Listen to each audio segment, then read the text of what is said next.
যাবে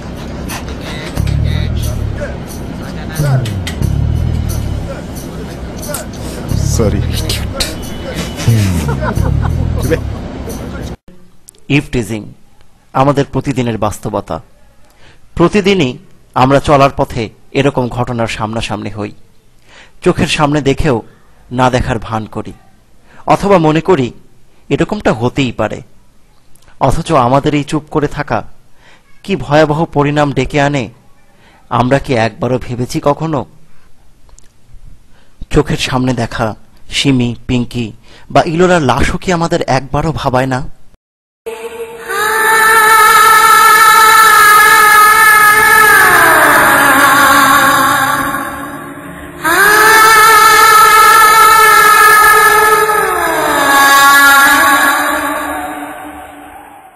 সিমি, পিঙ্কি বা ইলোরার লাশই কিন্তু শেষ নয়, ওদের লাশের বিনিময়েও মুক্তি মেলেনি অন্যদের।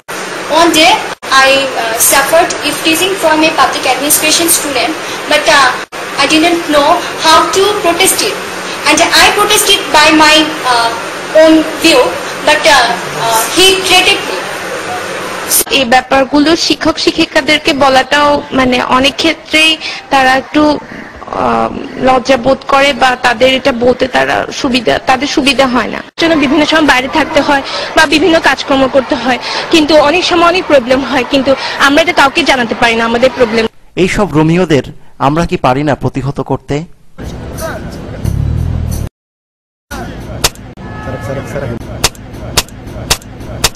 আমাদের সম্মিলিত উদ্যোগে দিতে পারে সুন্দর একটি আগামীর নিশ্চয়তা।